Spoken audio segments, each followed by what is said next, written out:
Hello बच्चों, क्या हाल चाल। मस्त एकदम। My name is Manoj Singh Chandel और आप देख रहे हैं अपना प्यारा सा YouTube channel MP board physics. चलो, जैसा कि हमने लास्ट वीडियो लेक्चर में बात करी थी, इलेक्ट्रिक डायपोल क्या होता है, इलेक्ट्रिक डायपोल मोमेंट क्या होता है और electric field and electric field intensity क्या होती है, उसी लाइनअप में आज की वीडियो में अपन बात करेंगे। मैंने पहले से सुविधा की दृष्टि से राइट कर रखा है, electric field intensity on the axis of electric dipole. It means अक्षीय स्थिति में हमको विद्युत क्षेत्र की तीव्रता ज्ञात करनी है। अब ये अक्षीय स्थिति क्या होती है ये भी मैं आपको क्लियर करूंगा, आप वीडियो को पूरा ध्यान से देखिए। सबसे पहले इसका डायग्राम बनाते हैं। डायग्राम में अगर आप ध्यान से देखें तो हमको इलेक्ट्रिक डायपोल की जरूरत लगेगी। जैसे कि हमने पिछले वीडियो लेक्चर में बात करा था, इलेक्ट्रिक डायपोल क्या होता है, मैं यहाँ पर राइट करता हूँ, आप ध्यान से देखें। ये यहाँ पे मैंने बी लिखा है, यहाँ पे मैंने ए लिखा है। ये जो ए बी जो है ये एक इलेक्ट्रिक डायपोल है। इस ए के ऊपर प्लस क्यू चार्ज है और बी के ऊपर माइनस क्यू चार्ज है।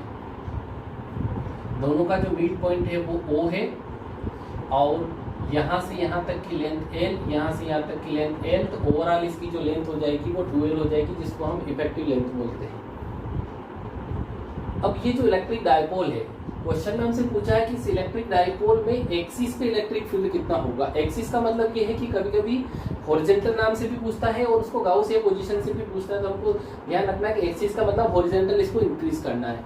तो एक्सिस पे इलेक्ट्रिक फील्ड निकालने के लिए हम क्या करेंगे कि इसको हॉरिजॉन्टली हम थोड़ा सा इंक्रीज कर लेंगे। तो हमने इसको ये आगे बढ़ा लिया और इस तरह से इसको रिमार्क कर दिया। अब अपन क्या करेंगे कि यहाँ पर एक पॉइंट P लाइज कर लेंगे अपन, जिस पर अपने को इलेक्ट्रिक फील्ड इंटेंसिटी निकालना है। और ये P चूंकि इसके एक्सिस पे है, इसलिए क्वेश्चन में जैसा दिया है वैसा हम राइट कर रहे हैं।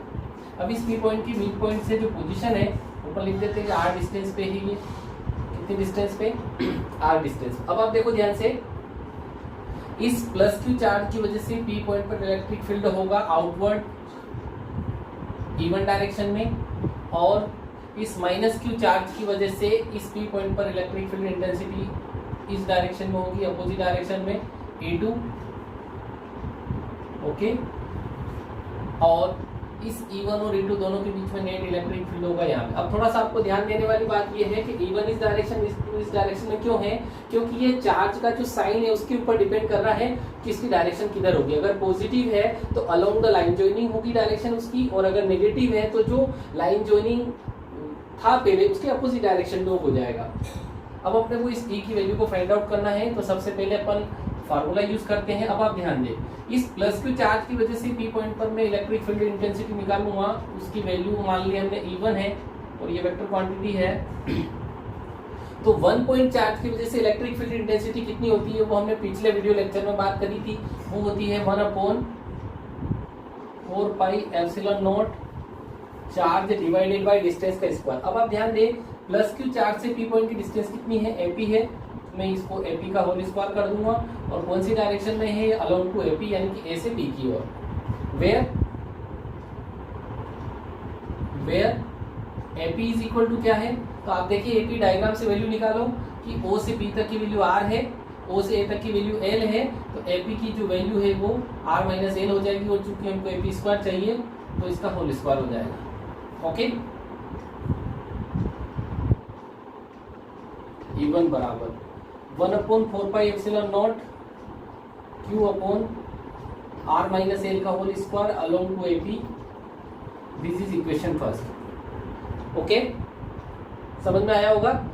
जिस तरह से हमने प्लस क्यू चार्ज की वजह से हमने इलेक्ट्रिक फील्ड इंटेंसिटी निकाली है P पॉइंट पर, उसी प्रकार इस माइनस क्यू चार्ज की वजह से इस P पॉइंट पर इलेक्ट्रिक फील्ड इंटेंसिटी जो है E2 की वैल्यू फाइंड आउट कर सकते हैं। हम लिख देते हैं सिमिलरली E2 बराबर, ये वेक्टर क्वांटिटी है, 1/4πε0 माइनस Q अपॉन, अब डिस्टेंस कहां से कहां तक है, ये B से B तक है, BP का होल स्क्वायर। इसकी डायरेक्शन किधर है, P से B की ओर। अब यहाँ पे आपको ध्यान देना, वेयर ये जो BP की वैल्यू हम निकालेंगे तो ये कैसे आएगी, आप जरा देखिए। यहाँ से यहाँ तक की वैल्यू L है और यहाँ से यहाँ तक की वैल्यू R है, तो ये टोटल जो वैल्यू हो जाएगी ये R प्लस L हो जाएगी। और चूंकि हमको इसका स्क्वायर चाहिए तो ये हो जाएगा R प्लस L का स्क्वायर। तो E2 बराबर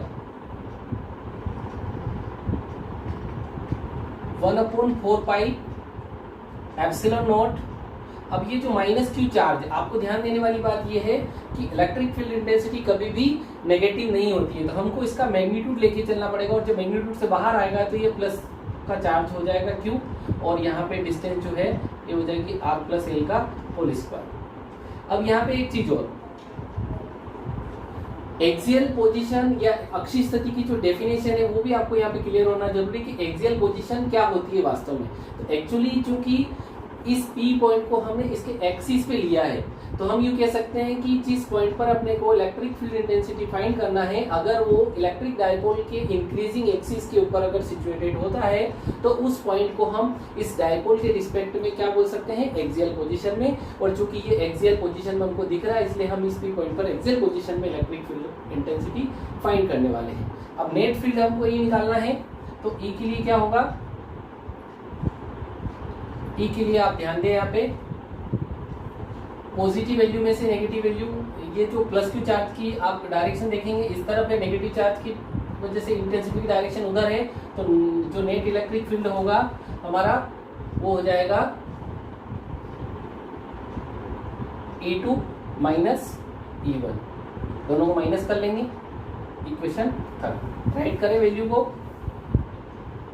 vector E is equal to 1/4 pi epsilon naught Q upon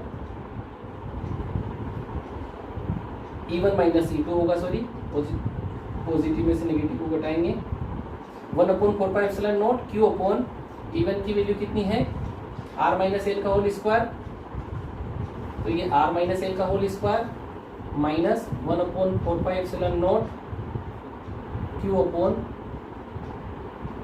R plus L का होल स्क्वायर। ओके, अब आप ध्यान दें यहाँ पे कॉमन ले लो, क्या चीज कॉमन दिख रही है इसमें, Q upon 4 pi epsilon naught common है, यहाँ पे 1/r माइनस एल का whole square minus 1/r plus L का होल स्क्वायर। ठीक है, अब आप ध्यान दें यहाँ पे फॉर्मूला लगाना पड़ेगा, हमको एलसीएम लेना पड़ेगा, मेरे ख्याल से आपको एलसीएम लेना आता होगा। देखिए Q upon 4 pi epsilon not, अब आप यहाँ पे ध्यान दें, ये हो जाएगा हमारा r माइनस एल का whole square into r plus L का होल स्क्वायर, ये हो जाएगा r प्लस एल का whole square minus r minus L का होल स्क्वायर। अब इसको सोल्व आउट करना है, एक लास्ट स्टेप और लिख देता हूं मैं,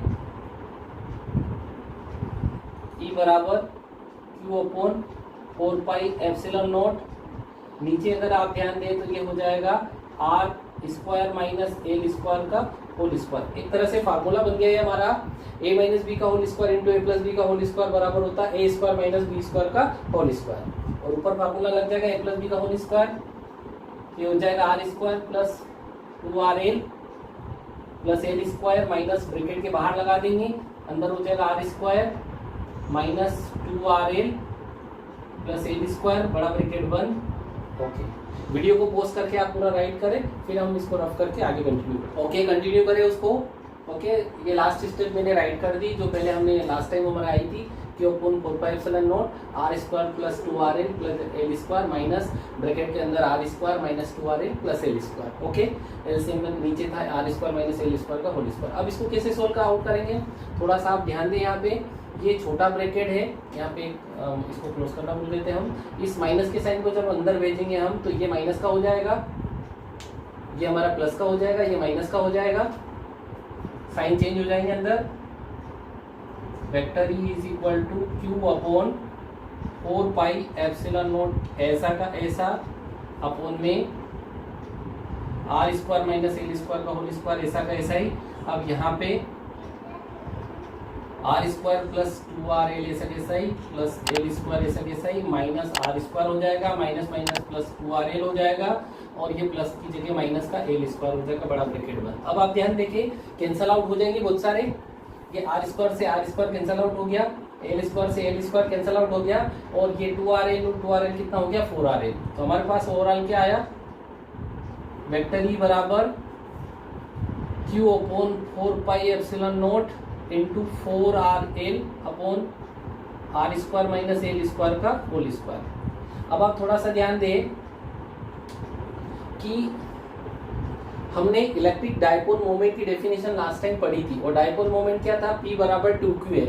तो हमें यहाँ पे Q दिख रहा है, L दिख रहा है, लेकिन 2 को हमको देखना है, तो चूंकि सामने जो 4 लिखा है इसके फैक्टर कर लेंगे 2 × 2, तो हमको 2QL पूरा दिखाई देगा। तो हम इसको रिप्लेस कर सकते हैं, इसको और करके हम ऐसा राइट कर सकते हैं, vector E is equal to 2QL into इसका 2 और इसके साथ मिला लेंगे हम, तो ये 2R ऐसा वैसे रह जाएगा, और अपॉन में 4πε0 है इसी, और R square minus L square का whole square as it is है। अब इसको और करके क्या लिख देंगे हम, इस 2QL को हम P लिख सकते हैं, तो ये हो गया vector E is equal to 2PR upon 4πε0 और R square minus L square का होल स्क्वायर। ओके, या लिख दो आप where P is equal to 2QL electric dipole moment. But यहाँ पे अगर आप ध्यान से देखें कि small L is very very less than R. अगर आप डायग्राम को ध्यान से देखें तो जो इलेक्ट्रिक डायपोल होता है, मैंने आपको लास्ट टाइम बताया भी था कि जो आइडियल इलेक्ट्रिक डायपोल होता है उसकी लेंथ अप्रोक्सीमेटली 0 होती है। इसका मतलब ये हुआ कि अगर मैं इस L को यहाँ से यहाँ तक की R की डिस्टेंस से कंपेयर करूँ तो वो नेग्लिजिबल होगी, तो उसकी पावर तो और नहीं के बराबर होगी। तो हम ऐसा लिख सकते हैं, देन इस L की जो हाई पावर है वो अप्रोक्सीमेटली कितनी हो जाएगी, लगभग 0 हो जाएगी। तो यहाँ पे हमारे पास जो फॉर्मूला बनेगा वो बनेगा वेक्टर E बराबर 2PR अपॉन 4πε0 इंटू ये R स्क्वायर माइनस इसकी जगह 0 और इसका होल स्क्वायर, और करके हम ऐसा लिख देंगे इसको, वेक्टर E बराबर 2PR अपॉन 4πε0 और ये R की पावर 4 हो जाएगी और ये 0 हट जाएगा। अब आप ध्यान दें, एक R ऊपर है नीचे 4 है, तो कट के कितना बचेगा हमारे पास, vector E is equal to 1 upon 4πε0 into 2P upon में R की पावर 3। दिस इज द हमारा last and final answer, newton पर coulomb. Electric field intensity on the axis of electric dipole is given, this formula is equal to 1 upon 4πε0 2P upon R cube. Okay, thank you for watching.